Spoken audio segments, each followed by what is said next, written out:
আসরের নামাজের পর পাওয়ারফুল এই দোয়াটি 7 বার পড়ুন।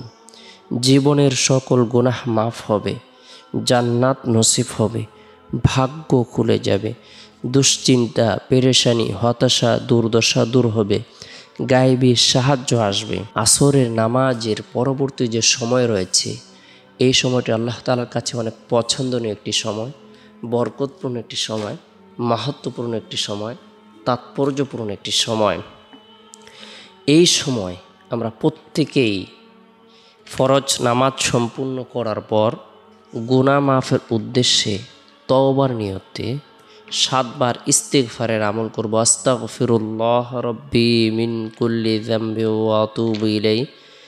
যে ব্যক্তি গুনাহের কথা স্মরণ করে, অন্যায় অপরাধের কথা স্মরণ করে তওবার নিয়তে ইস্তিগফারের আমল করে, যদিও তার গুনাহ সমুদ্রের ফেনা পরিমাণ হয় না কেন, মরুভূমির বালুকা রাশি পরিমাণ হয় না কেন, পৃথিবীর সমস্ত দিন পরিমাণ হয় না কেন, পৃথিবীর সমস্ত রাত পরিমাণ হয় না কেন, পৃথিবীতে যত প্রাণীকুল রয়েছে, যত সৃষ্টি জীব রয়েছে, যত মাখলুকাত রয়েছে, সেই পরিমাণ হয় না, সে যদি ইস্তিগফারের আমল করে, আল্লাহ পাক রব্বুল আলামিন তাকে এত বেশি নিষ্পাপ করে দেন, নবজাত শিশুর ন্যায় তাকে ধুয়ে মুছে নিষ্পাপ করে দেন। সুবহানাল্লাহ।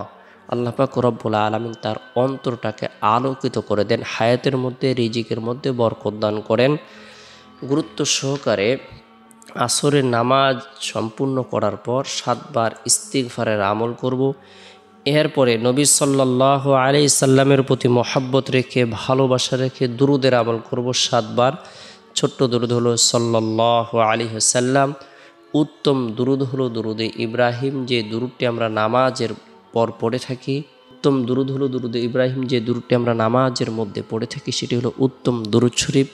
যে কোনো দুরুদ শরীফ 7 বার আমল করব, আল্লাহ তাআলা খাস রহমত বর্ষণ করবেন, আমল সমূহকে পবিত্র করে দিবেন, পেরেশানিকে দূর করে দিবেন, রিজিকের মধ্যে বরকত দান করবেন। তাই দুরুদের আমল করব। এরপরে ইয়াকিনের সাথে, বিশ্বাস রেখে বরকতপূর্ণ এই দোয়াটি আমরা বার আমল করব। হাসবি আল্লাহু লা ইলাহা ইল্লাহু আলাইহি তাওয়াক্কালতু ওয়া হুয়া রাব্বুল আরশিল আযীম। হাসবি আল্লাহু লা ইলাহা ইল্লাহু আলাইহি তাওয়াক্কালতু ওয়া হুয়া রাব্বুল আরশিল আযীম। আমার জন্য আল্লাহই যথেষ্ট, তিনি ছাড়া কোনো মাবুদ নেই, আমি তার উপরে ভরসা করেছি, আর তিনি মহান আরশের মালিক।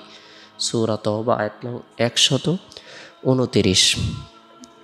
আল্লাহই আমার জন্য যথেষ্ট, আমার বিপদ দূর করার জন্য আল্লাহই যথেষ্ট, আমার অভাব দূর করার জন্য আল্লাহই যথেষ্ট, আমার পেরেশানি দূর করার জন্য আল্লাহই যথেষ্ট, আমার ঋণ পরিশোধের জন্য আল্লাহই যথেষ্ট, আমার সকল ধরনের হাজত পূরণের জন্য আল্লাহই যথেষ্ট, আমার শারীরিক সুস্থতার জন্য আল্লাহই যথেষ্ট, আমার মানসিক প্রশান্তির জন্য আল্লাহই যথেষ্ট, আমি ন্যায়ের পথে চলতে পারি, এ কথা বিশ্বাস রেখে আল্লাহ তাআলাকে যদি যথেষ্ট মনে করে যে আল্লাহ তাআলাই আমাকে সঠিক পথ প্রদর্শন করবেন, সিরাতে মুস্তাকিমের পথ প্রদর্শন করবেন। হাসবি আল্লাহু লা ইলাহা ইল্লাহু আলাইহি তাওয়াক্কালতু ওয়া হুয়া রাব্বুল আরশিল আযীম। হযরত আবু দারদা রাদিয়াল্লাহু তাআলা থেকে বর্ণিত, রাসূলুল্লাহ সাল্লাল্লাহু আলাইহি সাল্লাম বলেন, যে ব্যক্তি সকাল সন্ধ্যা এই দোয়াটি, এই আয়াতটি 7 বার পাঠ করবে, আল্লাহ পাক রব্বুল আলামিন তার যাবতীয় দুশ্চিন্তার জন্য যথেষ্ট হয়ে যাবেন, তার পেরেশানিকে দূর করে দিবেন, অভাব দূর করে দিবেন, দুঃখ দূর করে দিবেন, কষ্ট দূর করে দিবেন। গুরুত্ব সহকারে আসরের নামাজ সম্পূর্ণ করার পর পাওয়ারফুল বরকতপূর্ণ এই দোয়াটি আমরা নিজেরাও আমল করব, পরিবার পরিজনদেরকে, স্ত্রী সন্তানদেরকে আমল করার ব্যাপারে উৎসাহ প্রদান করব। আল্লাহ পাক রব্বুল আলামিন গায়েবী সাহায্য প্রদান করবেন। আল্লাহ তাআলা জীবনের সকল গুনাহগুলো ধুয়ে মুছে নিষ্পাপ করে দেবেন। আল্লাহ পাক রব্বুল আলামিন জান্নাত অবধারিত করে দেবেন, আশা আকাঙ্ক্ষাকে পূরণ করে দেবেন।